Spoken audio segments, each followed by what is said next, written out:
Hi guys, मेरा नाम है साहिल खन्ना और आज की वीडियो शुरू करते हैं। तो आज ऐसे हो रहा है, बेसिकली मैं क्रिकेट खेलने आया हुआ था। हमारा मैच खत्म हो गया है तो स्टूडेंट्स के साथ ही खेलने के लिए आया हुआ था। बहुत बहुत छक्के मारे हैं तो न्यूज़ ऐसी शूट कर रहा हूँ। तो उम्मीद करता हूँ क्वालिटी ठीक ठाक आ रही होगी, आवाज़ भी ठीक आ रही होगी। अगर कुछ ऊपर नीचे हो तो समझ लेना। तो सबसे पहली खबर है महाराष्ट्र से। तो महाराष्ट्र के सीएम ने मोदी जी को बोला है, जो वेदांता और फॉक्सकॉन वाली डील हुई है जो गुजरात के अंदर सेटअप हो रहा है, मोदी जी ने प्रॉमिस किया था कि बड़े बड़े प्रोजेक्ट मिलेंगे महाराष्ट्र को, पर ऐसा नहीं हुआ है। तो अभी बीजेपी की मिली जुली सरकार बनी थी महाराष्ट्र के अंदर, तो वहाँ के जो नेता है वही क्रिटिसाइज कर रहे हैं मोदी जी को। वो क्रिटिसाइज नहीं है बेसिकली। अभी मेरे को ऐसा लगता है सेंटर उनको कुछ और बड़े प्रोजेक्ट भी दिलवा देगा और उसके बाद कहेगी कि सेंटर ने हमको दिलाया है। देखते हैं, ऐसा मुझे लगता है। अगली खबर मेरे हिसाब से बहुत बड़ी खबर है। आप में से कई लोगों को शायद समझ में ना आए। भाई, फिग्मा को एक्वायर कर लिया है एडोब ने। अब फिग्मा जिनको नहीं पता, फिग्मा यूआई यूएक्स के लिए एक बहुत बड़ा टूल है जो कि फ्रीमियम मॉडल के ऊपर काम करता है और मेजॉरिटी लोग उसको फ्री मॉडल पे ही यूज़ करना पसंद करते हैं। मैं भी यूज़ करता हूँ फिग्मा।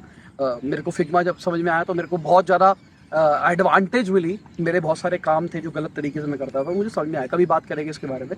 तो बहुत बड़ी चीज़ है क्योंकि एडोब के पास भी एक ऑल्टरनेटिव था फिग्मा का, ठीक है।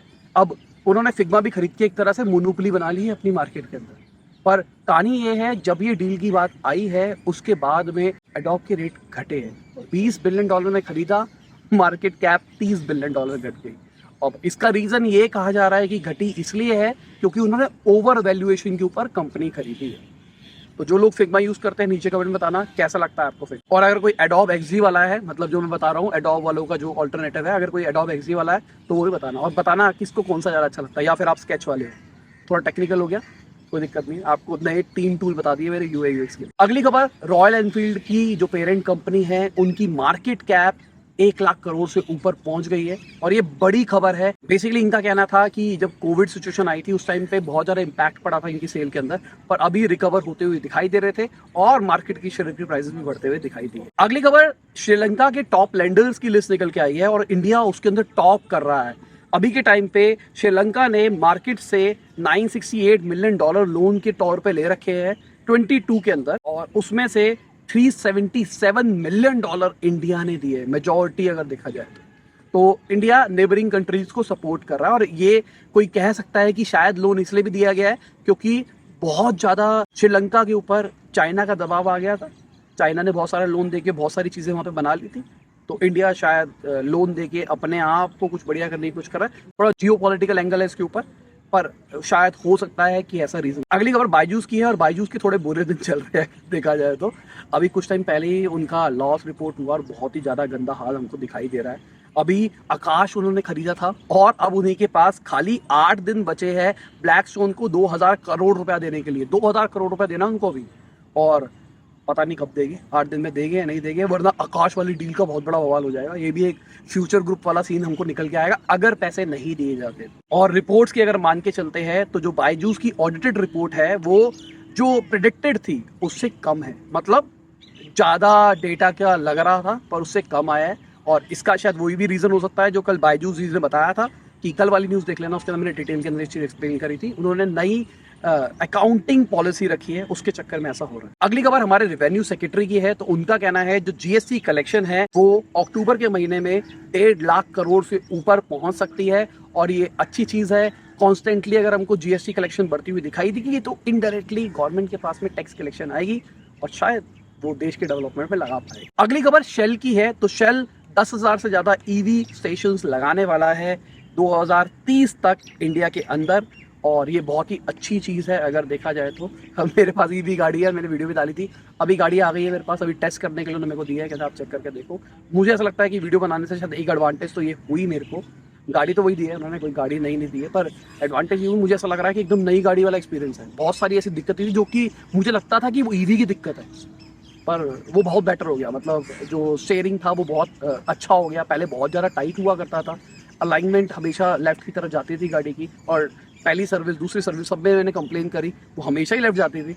और मुझे कहा गया कि सर आप देख लो ऐसी होती है ऐसी होती है, तो मैंने मान लिया था कि ईवी लेफ्ट ही जाती है। पर अभी जो सर्विस से आया है वो एकदम सीधी जा रही है, तो सही है। एवरेज भी शायद ठीक लग रही है, बाकी अभी फुल चार्ज होके जब पूरा डिस्चार्ज करूंगा तब मैं रियलिटी बताऊँ। और ईवी की बात कर रहे हैं तो आंध्र प्रदेश में पहला लिथियम आयन का मैन्युफैक्चरिंग प्लांट लगने वाला है और ये बड़ी चीज है। कहा जा रहा है 165 करोड़ रुपीस लगेंगे इसके अंदर और 270 मेगावाट्स की इंस्टॉल्ड कैपेसिटी होगी। साथ में कहा जा रहा है 2000 से ज्यादा सेल प्रोड्यूस करे जाएंगे 10 एम्पियर आवर कैपेसिटी के डेली बेसिस की, और ये बड़ी खबर है।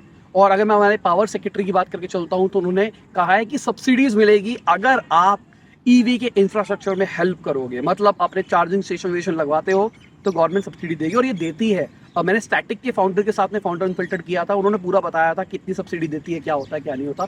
अगर आपका इंटरेस्ट है सब्सिडी लेने में और खुद का अपना खोलने में, क्योंकि किसी ज़माने में पेट्रोल पंप बहुत बड़ी बात हुआ करती थी, ऑल दो पेट्रोल आपका नहीं होता था, उसके अंदर पेट्रोल के पाइप लगते थे, फिर भी कहा जाता था बहुत बड़ी बात है। पर अभी की बात करके चले तो आपका खुद का ईवी स्टेशन बन सकता है और ज़्यादा पैसा नहीं लगता। डिपेंड करता है आपके पास कितना पैसा है, पर अगर petrol pump point of view से देख के चले तो उतना पैसा नहीं लगता। अगली खबर इंडिया के अंदर जेम्स और ज्वेलरी के एक्सपोर्ट की है, तो वो 6.7% बढ़ा है अगस्त के महीने के अंदर, 26,418 करोड़ रुपए पहुंच गया है। अभी अच्छी खबर है बुरी खबर है मुझे नहीं पता है।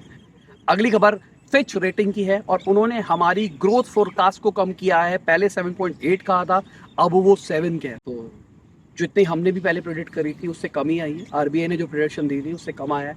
इन्वेस्टिगेशन चल रही है उस चीज के ऊपर, पर अब फिच ने भी कम कर दी है। अब देखते हैं क्या होता है। अगली खबर पतंजलि की है, तो उन्होंने अभी रिसेंटली अनाउंस किया है कि वो आईपीओ निकाल रहे हैं। 5 साल के अंदर 4 कंपनियों के आईपीओ निकलेंगे, 1 लाख करोड़ से ऊपर की टर्नओवर निकल जाएगी। और अगर ये टर्नओवर है तो मार्केट कैप कहाँ तक पहुंच सकती है। अभी हमने अडानी अंबानी देखे हैं, मुझे ऐसा लगता है कि अभी रामदेव भी कुछ कर पाएगा, मुझे ऐसा लगता है। बाकी टाइम बताएगा क्या होगा क्या नहीं। और इसी के साथ आज की बिजनेस न्यूज़ खत्म होती है। उम्मीद करता हूँ आपको अच्छी लगी होगी, ऑडियो क्वालिटी ठीक होगी, वीडियो क्वालिटी ठीक होगी और अपने बंदे यहाँ तक देख रहे होंगे। जो अपने बंदे हैं नीचे कमेंट बता देना, हाँ भाई मैं देख रहा हूँ। और अगर बाल वाल खराब हो कुछ भी हो, भाई पूरा भीगा हुआ हूँ, बारिश हो रही थी उसमें क्रेडिट खेला है हमने। बाय, गुड नाइट, शब, खुदा हाफिज़, गुड मॉर्निंग, आफ्टरनून, जब भी आप वीडियो को देख रहे हैं। जय हिंद, वंदे मातरम।